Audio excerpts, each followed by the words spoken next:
Halo teman-teman, di video kali ini saya mau bahas salah satu hal yang lumayan menarik sebenarnya ya. Kita mau bahas apa itu Stack Overflow. Jadi kita sebagai programmer kan biasanya udah biasa ya, buka website namanya adalah stackoverflow.com. Biasanya kita kalau nyari masalah, biasanya ada aja orang yang sudah bertanya di Stack Overflow. Nah, tapi sebenarnya Stack Overflow itu sebenarnya ada maksudnya. Jadi nggak tiba-tiba pembuatnya bikin nama websitenya Stack Overflow, nggak. Jadi sebenarnya Stack Overflow itu adalah salah satu jenis error yang memang mungkin jarang kita temui. Nah, sekarang saya mau bahas apa sih Stack Overflow. Jadi, kalau teman-teman misalnya, mungkin saya juga sebenarnya kalau di pekerjaan mungkin nggak pernah mengalami sama sekali problem Stack Overflow. Jadi mungkin memang kurang populer masalah Stack Overflow ini. Nah, tapi di sini ya biar teman-teman tahu aja ya, kita mau bahas tentang Stack Overflow. Jadi kalau teman-teman, kita kan kalau misalnya teman-teman mungkin udah pernah belajar bahasa pemrograman ya, apapun itu kan biasanya ada yang namanya recursive function ya. Jadi recursive function itu adalah function yang memanggil function dirinya sendiri. Atau ya simpelnya, function itu kan bisa memanggil function yang lain. Entah itu function dirinya sendiri atau function yang lain itu terserah bebas. Nah, implementasinya itu hampir di semua bahasa pemrograman, ketika teman-teman misalnya manggil function, maka dia itu akan istilahnya menunggu hasil dari function yang dia panggil. Nah, kalau ternyata dia manggil function lagi, maka harus ditunggu lagi nih function yang dipanggilnya lagi. Nah, kalau kita manggil lagi, maka harus ditunggu lagi. Jadi terus-terusan. Sampai function yang paling ujung dipanggil, setelah selesai baru dia balik lagi ke function-function sebelumnya. Jadi istilahnya itu nanti dia disimpan dalam tumpukan, makanya namanya stack. Jadi kalau teman-teman kita gambarkan ya, jadi misalnya kita punya function A gitu ya. Nah, function A itu manggil function B. Maka kita akan ada tumpukannya. Jadi tumpukan functionnya, dia manggil B. Ternyata si B ini misalnya manggil C. Nah, seperti ini. Manggil C. Nah, si C ternyata functionnya dia manggil D. Dan seterusnya misalnya, sampai function yang terakhir dia panggil. Nah, saat kita menjalankan aplikasi, function-function ini ketika manggil, dia kan berarti harus nungguin sampai function yang paling akhir ini selesai dieksekusi ya. Jadi kalau function ini selesai dieksekusi, baru dia balik lagi ke bawah, seperti ini. Nah, saat kita running dalam aplikasi kita misalnya, nah ini biasanya ada batasannya. Batasannya berapa sebenarnya nggak terlalu jelas ya. Jadi tidak ada tiap bahasa pemrograman misalnya, batasan pemanggilan function cuma boleh kedalamannya nyampe 20-30 itu semuanya nggak ada. Biasanya batasannya lebih ke seberapa besar memori yang kita gunakan untuk aplikasi ini. Atau ya istilahnya tuh semakin besar memorinya biasanya ya semakin besar juga jangkauannya. Karena kan sebenarnya ini nanti semuanya fungsinya akan disimpan di memori. Nah, tapi kalau misalnya terlalu dalam, lalu akhirnya dia sampai di batas, ya istilahnya batas akhir ya, memorinya udah sampai ujung gitu ya. Walaupun mungkin tidak sampai memori kita habis, tapi maksudnya kan tiap aplikasi biasanya dibatasin ya, penggunaan memorinya di sistem operasinya. Nah, kalau sudah sampai ujung ini, ternyata dia masih tetap harus manggil function yang lain, maka biasanya di sini akan dibuat error sama si platformnya. Atau misalnya kalau ya bahasa pemrograman Java sama si Java-nya, kalau PHP sama si PHP-nya, kalau JavaScript ya sama si JavaScript-nya ya, atau browser-nya. Nah, biasanya errornya adalah simple, stack overflow. Jadi intinya stack-nya terlalu besar, sehingga dia melebihi kemampuan yang bisa ditampung oleh si memorinya. Jadi ini error yang namanya Stack Overflow. Jadi nggak tiba-tiba website Stack Overflow itu pakai nama Stack Overflow aja ya, nggak. Tapi memang ada errornya namanya Stack Overflow. Oke, untuk simulasi kita akan coba. Nah, di sini saya mau pakai bahasa pemrograman Kotlin ya. Teman-teman soalnya bebas mau pakai bahasa apapun, harusnya sama ya problemnya, pasti dapat Stack Overflow. Oke, misalnya kita punya sebuah function, misalnya namanya adalah loop. Lalu di sini simple ya, kita mau ngelakuin perulangan, tapi perulangannya tidak menggunakan looping, menggunakan for, while, do while itu kita nggak pakai.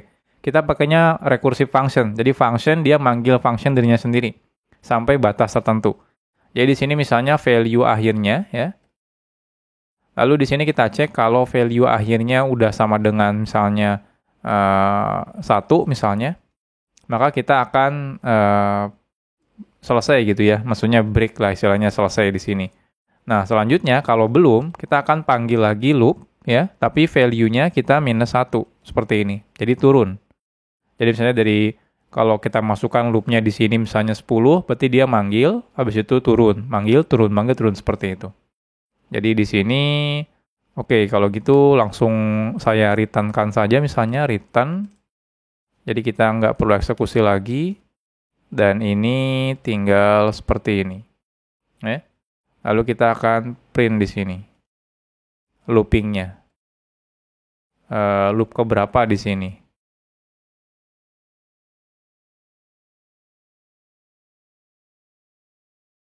Oke, selesai. Seperti ini ya. Nah, kita akan coba panggil. Kalau teman-teman coba panggil misalnya 10, maka dia akan manggil dari yang pertama masukkan 10 ya. Karena dia belum 1, maka dia akan langsung ke bawah di print loop 10-nya, lalu dia manggil loop lagi. Jadi artinya kalau saya manggil 10 loop pakai parameter 10, maka dia akan di sini manggil loop 10 pertama, habis itu dia manggil lagi ya. Habis itu loop 9, habis itu dia manggil lagi 8 dan seterusnya sampai akhirnya loop 1. Setelah loop 1 baru selesai kan, maka dia otomatis selesai, balik lagi ke bawah. Seperti itu. Nah, kita akan coba.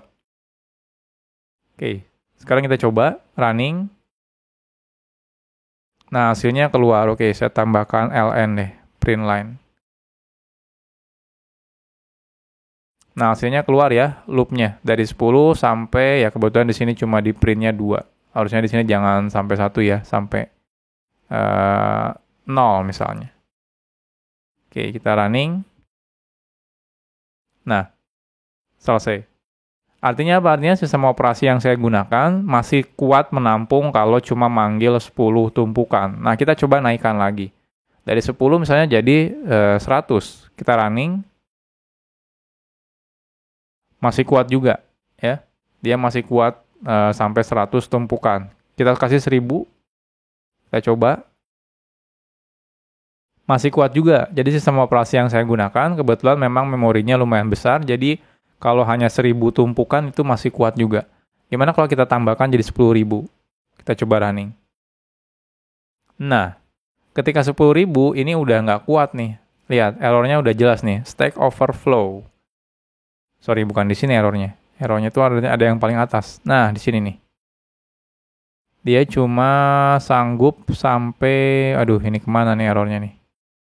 Nah, kelewat dikit. Nah, di sini ya. Jadi errornya di sini kelihatan ada namanya Stack Overflow error. Jadi kalau misalnya tumpukannya udah terlalu besar sehingga memorinya udah nggak sanggup handle lagi, biasanya dia akhirnya terjadi error Stack Overflow. Teman-teman coba aja. Hampir di semua bahasa pemrograman saya cobain itu semuanya pasti kena Stack Overflow. Nah, gimana solusinya biar tidak kena Stack Overflow? Nah, biasanya ini tergantung bahasa pemrogramannya. Beberapa bahasa pemrograman tidak ada solusinya. Jadi kalau misalnya tidak ada solusinya, simple. Teman-teman silakan hindari melakukan hal seperti ini. Ya memang agak aneh sih ya. Di sini kan sampai 5.000-an ya. Artinya saya manggil function ke dalam sampai panjangnya 5.000. Aneh banget sebenarnya. Kok bisa sepanjang itu manggil function gitu? Padahal kan kita nggak butuh function sepanjang itu. Biasanya kalau teman-teman misalnya bikin aplikasi web, ya paling dari controller ke service ke repository udah cuma 3 doang function yang dipanggil gitu ya, nggak dalam banget nyampe 5.000 gitu. Nah, kalau misalnya kejadian seperti ini, solusinya apa? Solusinya teman-teman ubah, jangan terlalu dalam pemanggilan functionnya. Contohnya kalau teman-teman pakai rekursif, silakan dirubah ke looping biasa. Jadi jangan pakai rekursif. Atau di beberapa bahasa pemrograman ada yang namanya tail call optimization. Jadi kita bikin kodenya rekursif seperti ini, tapi nanti dia bisa dioptimize sama si compilernya sehingga dia bisa menjadi looping. Jadi ini tapi tergantung beberapa bahasa pemrograman ya. Kebanyakan sih nggak support. Contohnya kalau Kotlin dia kebetulan bisa. Scala juga bisa. Kalau seperti di Java, JavaScript itu nggak bisa. Jadi teman-teman harus hindari seperti ini.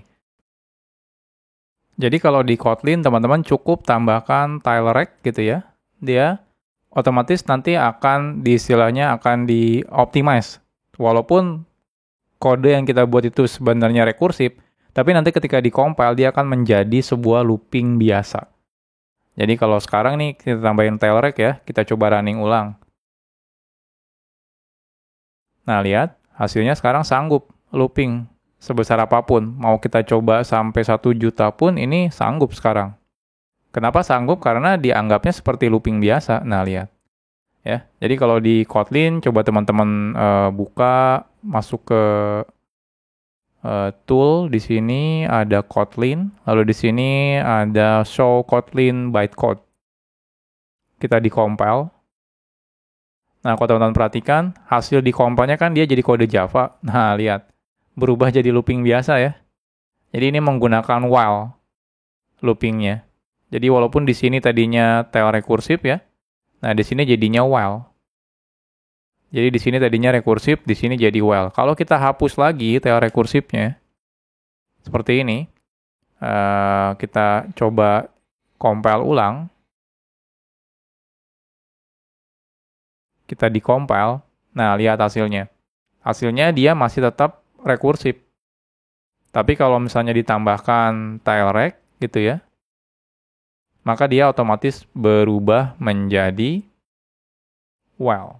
Jadi sebenarnya ini ya ujung-ujungnya sebenarnya akal-akalan juga ya. Tadinya rekursif, di-compile, dirubah ya, ketika di-compile itu menjadi looping biasa. Jadi ya solusinya simpel. Teman-teman harus jadikan looping biasa. Cuma kebetulan kalau di bahasa pemrograman seperti Kotlin atau Scala itu memang dia punya mekanisme secara otomatis. Tapi kalau teman-teman pakainya misalnya Java, JavaScript, atau misalnya PHP, ya itu nggak bisa. Teman-teman harus lakukan perubahannya secara manual. Jadi ini adalah Stack Overflow. Jadi walaupun kita mungkin jarang sekali, saya sendiri seumur-umur di kerjaan nggak pernah ya dapetin error Stack Overflow. Paling cuma belajar aja apa itu Stack Overflow, kapan bisa dapat error Stack Overflow. Tapi kenyataannya sih mungkin kita bakal jarang banget dapat error seperti ini. Oke, mungkin gitu aja ya teman-teman, vlog singkat kali ini membahas tentang Stack Overflow. Next kita akan coba bahas lagi materi yang lainnya. Salam programmer zaman now. Bye-bye.